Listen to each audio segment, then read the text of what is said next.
Hello mga kalakay! Isang magandang hapon po sa ating lahat. Nandito po yung ating chicken. Dito po yung ating chicken. Ito po ay 30 pesos. Nagkataon po na may nag-order ng 20 piraso na kaibigan natin. So hindi natin ninilagay sa bilao kasi kaibigan naman natin. Hindi na, kahit hindi na ilalagay sa bilao. So i-drop by natin sa bahay nila ito mamaya. Yan, dito po siya oh. So 30 pesos yung benta natin sa pwesto. So, 30 pesos din ang bigay natin sa kanya. Dahil mas mayaman sa atin yung nag-order. Mga kalakay, yan. Okay. So ang ating video ngayon mga kalakay ay sasagutin natin yung isang katanungan na mayroong isang nag-request sa atin, subscriber natin si Sir Jeremiah. Ayan, pwede po ba palagay sa comment section ng sample system ng computation ng remittance? TY po. Yan, yung nakaraang vlog po natin ay binahagi natin doon kung paano yung pag-compute, yung sistema natin, sa mga tauhan natin, kung paano mo kukunin yung remit nila para hindi malugi. Yan. Kasi pag may tao ka talaga, kung hindi maayos ang sistema, halimbawa sa pag-compute ng mga remit, kung paano natin ibibigay sa kanila ang kanilang paninda, talagang malulugi ka. Dahil kung mistake ang ating sistema ay baka imbis na gumanan ka, imbis na mayroon kang tubo ay lalong malulugi ka mga kalakay. So naibahagi doon yung example ng pag-compute natin mula sa sistema natin, yung pagbigay natin ng mga stock sa vendor bago sila umalis para magbenta. Kasi yung style kasi natin, manggagaling dito sa bahay, ang origin natin ay dito sa bahay, kukunin nila yung ibibenta nila, yung marinated chicken, yung mga stocks nila, breeding mix, mantika, etc. Pati mga gasol, mga gamit, manggagaling dito sa bahay at dadalhin nila doon sa pwesto. Yan, ganyan po yung sistema natin. Mayroon silang sariling service. Yan po yung kulong-kulong o tricycle. Yan, ginagasolinahan natin yan. Yung gasolina, kasama sa expenses yan. Mga kalakay. So, ganyan po. Nililista natin yung kinukuha ng vendor. At pagdating naman ng hapon, kapag sila ay tapos ng magtinda, magre-remit na sila, uuwi sila dito sa bahay, at ibibigay yung remit. Kailangan bilangin mo yung natirang mga hindi naluto o fresh, at bilangin din kung ilan ang luto o leftover na luto. Yan. So ganyan po yung ginagawa natin at saka natin kinukwenta mga kalakay. So parang uulitin din natin yung in-explain natin nung nakaraang vlog mga kalakay. So ganito po yan. Ayan mga kalakay, ito meron nang nag-remit sa atin na dalawang vendor. Ito, pero hindi pa natin nasisimulan ng magkwenta kasi inaantay pa natin yung mga ibang vendor natin para dumating, para minsana na lang yung ating pagkwenta. Ngayon, yung papakita ko ayun din kasama kahapon na remit. Ito yung remit kahapon ng kwenta. Ito naman kukunin natin yung pinakamalaking remit kahapon. Ito, example lang ito dito sa may pwesto natin sa public. Yan. Yan, 5/11/25 kahapon yan. So meron silang kinuhang 20 piraso na supot na tig 20, bali 400 yan pagka kuninta mo 20 times 40. Pero meron silang natirang tatlong supot. So 17 na lang na supot ang kanilang naluto, kaya 340 piraso. Ngayon sa kabilang pwesto ay nagbigay sila ng 21 dahil mas maagang mauuwi yung isang pwesto doon sa pinakamalapit. nagbigay siya ng 21. So 361 piraso na luto ang kanilang na benta. At walang natira na luto. So 361 times 30 pesos kasi ang benta natin, kaya ganyan. 361 times 30, merong 10,830. Ngayon, meron pang kasamang mga nabenta natin na 1,020. Yan yung small naman. Ito, yung small natin, merong 39 plus 35 sa isang supot plus 13. So, 87 minus 19 piraso, may tira silang 19, kaya 68 lang yung nabentang small. 68 times 15 dahil tag 15 pesos bawat isa, kaya merong 1,020 na small na napagbintahan. Yan, ito na yan. So tapos na yung big tsaka small. Ngayon, mayroon tayong napagbintahan na chicken skin dito.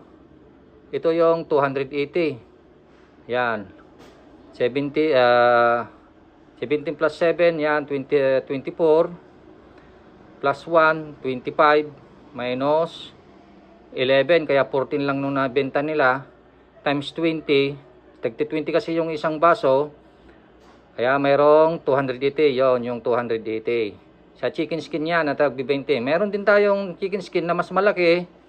Ito naman, 8 baso na malalaki times 50, kasi 50 pesos ang isang baso yung malalaki.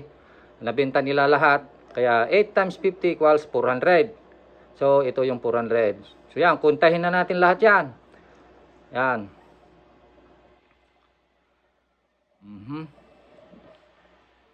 10,830 plus 1,020 plus 280 plus 400 equals 12,530. Yan yung gross sale nila. Yan, gross sale. So tuloy natin. Yung 12,530 gross sale, lampas-lampas na yan sa quota nila na 8,000. So meron silang quota dyan, additional incentives. Kapag ka umabot ito ng 15,000 ay doble sana yung kanilang quota. 200 sana ang quota nila. Pero at least mayroon silang 100 pesos na incentives dyan. Ito, minus 1,560. Yan yung expenses. Minus natin yung expenses. Meron kasing bumali ng 200, may 1,000, may 300 bumali, may discount pa natin. So 1,560 ang expenses na kakaltas sa gross sale. Kaya 12,530 minus 1,560 equals 10,970. Yan. Tapos yung 670 plus natin yung panukli nila. Yan yung panukli. Kaya meron sana silang i-remit na 11,640 ang overall remit. Yan. Kaya lang ang pera na nabilang natin na ni-remit nila ay 11,530. Kaya meron silang short na 110. Ayan, dalawa yung nagtinda dito, kaya hati sila dyan. Hati sila. So, gaya ng sinabi ko nung nakaraan, aware din sila sa short kasi may kakaltas talaga sa kanilang sahod yung short. Ayan, kaya dapat mag-ingat mga kalakay. So, ganyan po yung sistema natin sa pagkwenta. At yan, napakasimple.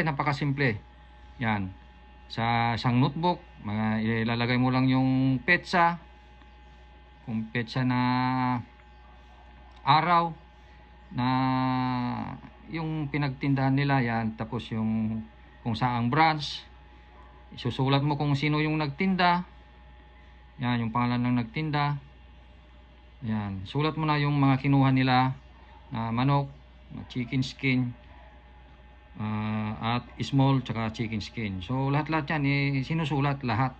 So ganyan po yung klase ng ating computation. Yan, sana na nakuha nyo na at mapagtularan ninyo kung paano ang gawin para hindi kayo malugi, mga kalakay. Ayan. Sana ay nakakuha ninyo. So yan po yung benta natin kahapon. Sa pinakamalaki nating benta, ang gross sale natin, yun 12,530. Okay? Yan, isang pwesto pa lang yan, yung ating naibigay na example ngayon, isang pwesto pa lang, at yung isa ay nung nakaraang vlog natin, mahigit na 6,000. Alam nyo yung araw na yan, kahapon mayroon tayong around 30,000 na gross sale natin sa 4 na pwesto. Yan. So not bad na yan. Kapag kayo ay nakapagtinda na yan ng ganyang mga gross sale, ay talagang okay na yan. Kapag kumikita ka dyan ng 20% or 25%, malaki na yung kita mo dyan. Maabot na ng around 7,000 siguro plus, ganoon. Pagka kumikita kayo ng 20% to 25%. Kaya lang ang iba kasi ay sa volume sila kumikita, kaya yung kita nila around 5% lang, 5 to 10%. Ganyan yung mga karaniwan na nagtitinda ng fried chicken, dahil malalaki yung kanilang cut, malalaki. Kaya malakas silang magbenta. Nakakabenta sila ng, merong nakakabenta ng 300 kilos sa isang araw Kaya lang malalaki yung cut nila, kaya konti lang yung porsyento ng kanilang kinikita. So maganda na yung 10%.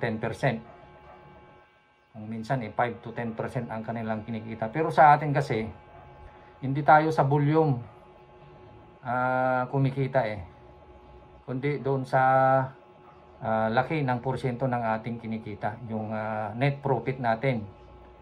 Ayan. So mga kalakay, sana ay nakakuha kayo ng idea, at salamat sa inyong panonood sa ating vlog.